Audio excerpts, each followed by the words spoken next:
Hello everyone, Jolene here from Bookworm Adventure Girl. Welcome back. I hope that you are all doing well.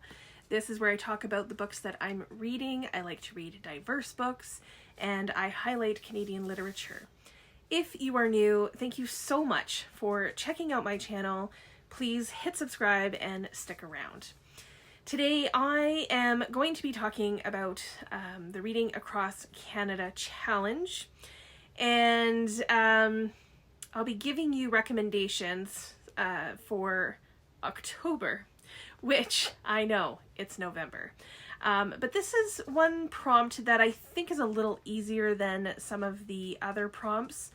So if you don't already know what the Reading Across Canada Challenge is, not to worry, I'll explain it here quickly. It is a reading challenge that encourages people to read Canadian literature. Canadian authors, Canadian stories, and this year every month has a specific prompt that you can follow, but you can do the challenge however it works for you. I cannot stress that enough. So some people try to read a book for each province and territory. So basically, as long as you're reading CanLit, you are in the challenge. So I will leave links below to the playlist, to the introductory video, which has a lot of more information for you, and also to the prompt sheet that has all of the prompts, because this is something you could really do at any point. So the challenge is also set up on Storygraph, thanks to Just a Bean Reads, so you can also check it out there and keep track of the books that you are reading for it, that you'd like to read for it. You can get some ideas there as well. All right, so the prompt for October is to read a Canadian book that is a literary award winner. Now, here's the thing. I know it says winner, but if you wanted to include shortlisted, or even long-listed books, that's totally fine. You go for it. There are so many book awards across the country, so there is a lot of books that you can choose for this. And over the last several months, basically since we've started, many of the books that I've already recommended would fit into this category. There has been a lot of literary award winners. So feel free to look back at some previous recommendations if that's helpful to you. So I'm going to focus on winners of a few awards, and all the books that I'm sharing are books that I haven't read yet, but that I really want to read. So these are all winners that are on my radar that I hope to get to sooner rather than later. So hopefully there will be something here of interest to you, or perhaps there will be some books that you have already considered. So please, share some of the books that you know of and that you've read in the comments. That would be very helpful to everybody. Okay, so the first award that I want to highlight is the Governor General Award. There are many categories for the GGs, as we call them.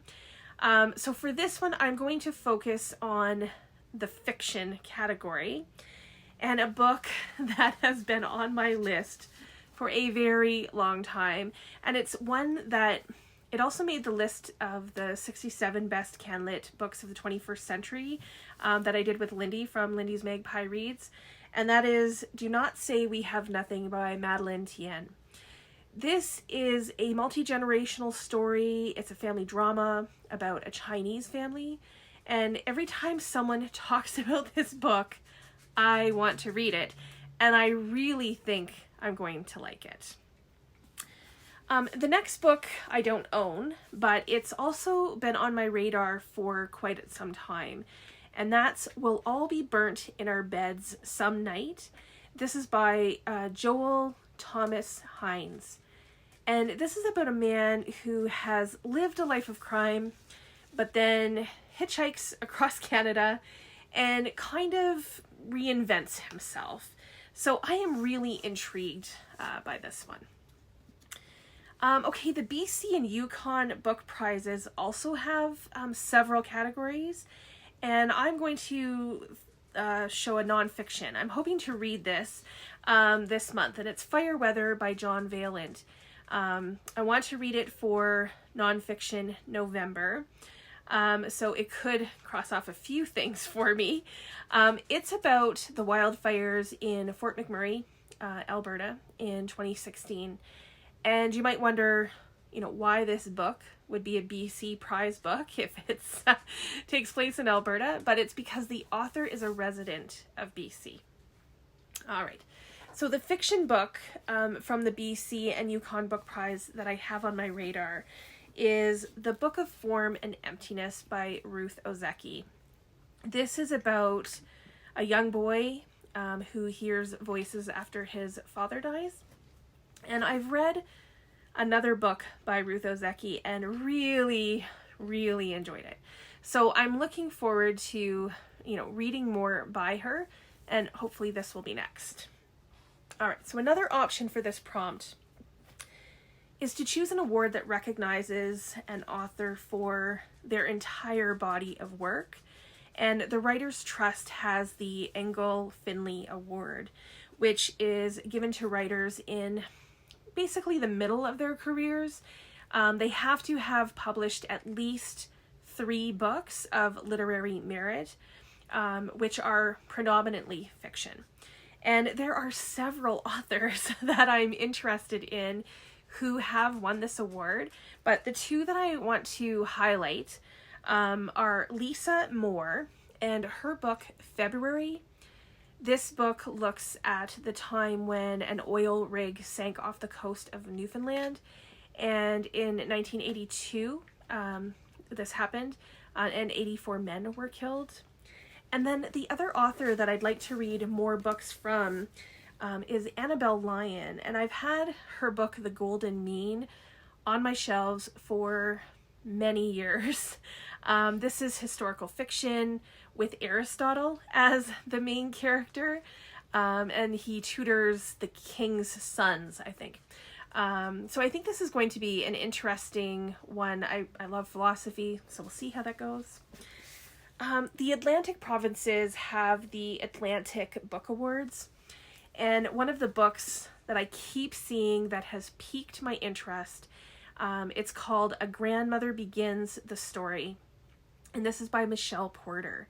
So this is a fiction debut, and it's about 5 generations of Métis women. So it kind of has, I think, a Katarina Vermette vibe, and because of that, we'll see, it kind of keeps speaking to me, so I hope to pick it up soon.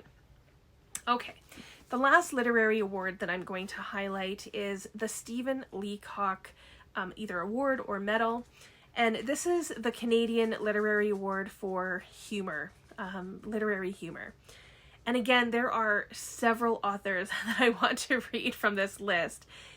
2 that are high up on my TBR are The Sisters Brothers by Patrick DeWitt, who won in 2012, I believe.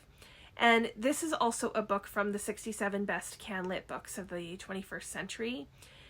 This is also a Western, which, I haven't read very much from the Western genre. And the Reading Across Canada Book Club will be reading this probably in January. Plus, if you've read it for the Best Can-Lit Books, the discussion will be on my Discord. So if you want to talk about it there, that's available as well, and I'll link that below. And then the final book, which is kind of shocking that I haven't read it, is No Relation by Terry Fallis, who won in 2015. And this was his second win. I have read everything else by Terry Fallis, and this is the only one left to read. And I'd like to read it before his new book comes out next year. So in this one, the main character his name is Ernest Hemingway, but spelt differently than the famous writer, Ernest Hemingway.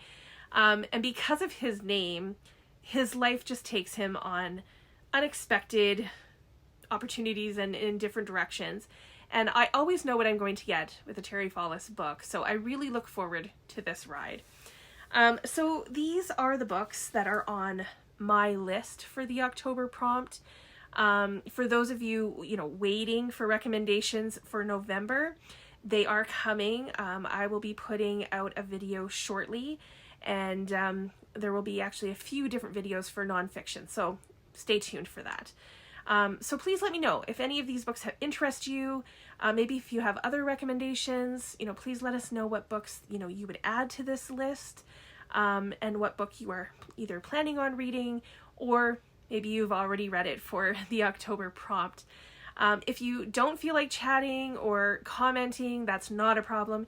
You can leave an award or a medal emoji just so that I know that you're here. Let me know in the comments. So I look forward to chatting with you in the comments.